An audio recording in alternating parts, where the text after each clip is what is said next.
Good morning everyone. तो आज आम पढ़ा कोणर विभागीकरण। कोणर विभागीकरण तो आम देखा कोण कहले कौन आम आगु पढ़ी कि रेखाखंड विषय में आलोचना करूँ। कोण कहले दुईटी कौन रेखाखंड जदि दुईटी रेखाखंड गोटे बिंदु मिलित हेले कौन सृष्टि होता है कोण सृष्टि होता है। बुझेगा दुईटी रेखाखंड दुईटी रेखाखंड हला दुईटी रेखाखंड कौन गोटे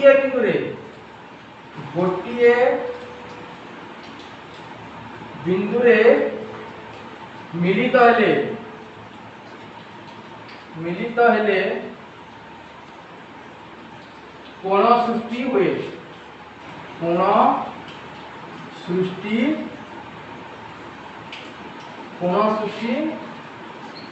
हुए बुझेगा। तो जदि आम गोटे बिंदु नेला है गोटे प्रांत बिंदु नेला कौन से दुईटी रेखाखंड आम नहीं गला एटा गोटे रेखाखंड है से बिंदु गोटे रेखाखंड आ गोटे अन्य रेखाखंड नेबा है। तो गोटे बिंदु दुईटी रेखाखंड मिलित हैला तो सेठी कोण सृष्टि होची कोण सृष्टि होची। कोण एटा मन कर दबा तार नाम कोण कर दबा क ख ग। तो एटा हला ख बिंदु ख हला गोटे बिंदु। तो ख बिंदु कोण हला दुईटी रेखाखंड मिलित कर दबा गोटे बिंदु रे। तो एटा जो ख बिंदु रे जो सृष्टि हला सेटा हला मिलित होई गोटे कोण सृष्टि हैला। तो याको कहबा ख कोण एटा कोणर चिन्ह एटा ख कोण किंबा क ख ग कोण क ख ग कोण हैला। ख कोण किंबा क ख ग एक कोण हैला। तो कोण दृष्टि कोण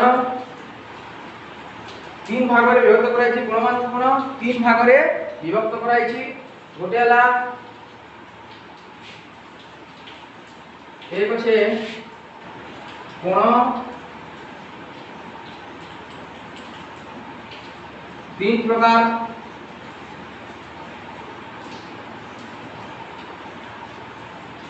एक रही समकोण समकोण दुई रही सूक्ष्म कोण सूक्ष्म कोण तापर अच्छी तीन रही स्थूल कोण।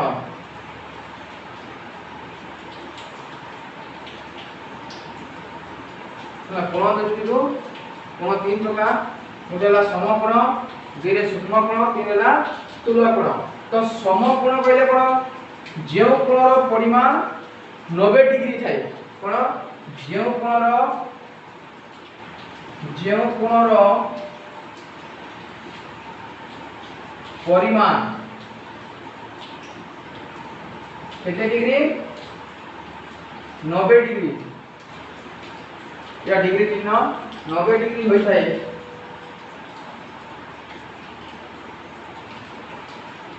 ताकू आम समकोण कही था। तो कोण विषय आलोचना करबार आगु आम कोण कोथि मापी था आम प्रोट्रैक्टर साहाय्य मापी था। एटा हला गोटे प्रोट्रैक्टर एटा हला एथि आम कोण कोणर माप निर्णय करि था। तो एटा हला हमर 0 रु स्टार्ट होची एटा हला 0 रु एटा स्टार्ट होची 0 ठारू स्टार्ट होची एटा 10 20 30 40 50 60 70 80 एटा 90 डिग्री एटा तापरे 100 110 एटा एमिति केते 180 पर्यंत अछि 0 डिग्री रु 180 डिग्री पर्यंत एठी अछि एटा। तो जेतेला मापी थाउ से बिंदु को आम जो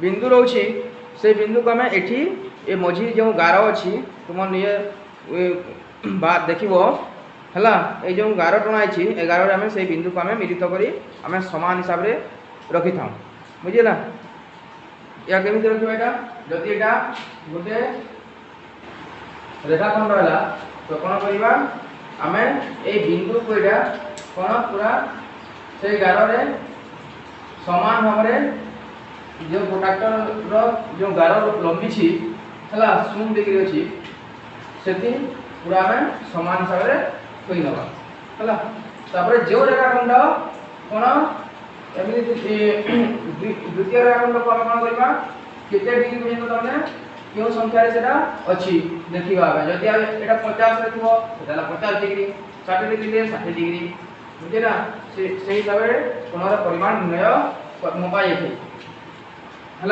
तो जो कोणर परिमाण 90 डिग्री थाए ताको आम समकोण लिखा सूक्ष्म कोण कोण जो कोणर परिमाण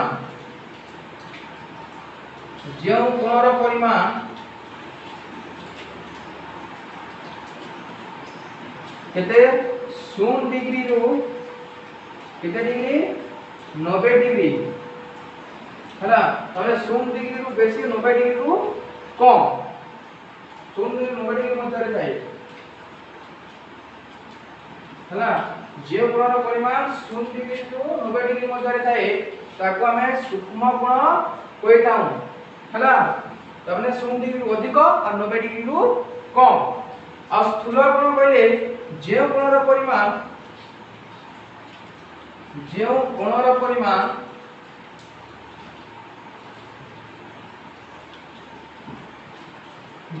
परिमाण कोण 90 डिग्री रु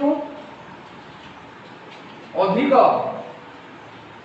है 90 डिग्री रु अधिक और 180 डिग्री रु कम थाए है जो कोणर परिमाण 90 डिग्री रु अधिक और 180 डिग्री रु कम थाए ताको हमें स्थूल कोण कहिथां तो कोण वाला तीन प्रकार समकोण जो कोणर परिमाण 90 डिग्री थाए ताको हमें कोण समकोण कहिथां सूक्ष्म कोण कहिए जो कोणर परिमाण 0 डिग्री रु 90 डिग्री मध्य थाए किबा 0 डिग्री रु कम 0 डिग्री रु बेसी उटा हैला 0 डिग्री रु बेसी और 90 डिग्री रु कम हैला एटा हैला सूक्ष्म कोण आ स्थूल कोण कहले जे कोणर परिमाण 90 डिग्री रु अधिक और 180 डिग्री रु कम थाए ताको हम स्थूल कोण कहता तो पिला माने तुमे निजे गोटे गोटे समकोण अंकन करबो गोटे सूक्ष्म कोण अंकन करबो गोटे स्थूल कोण अंकन करबो हैला आ मते पठेइबो हैला गोटे समकोण अंकन करबो गोटे सूक्ष्म कोण आ गोटे स्थूल कोण अंकन करिकि काली मते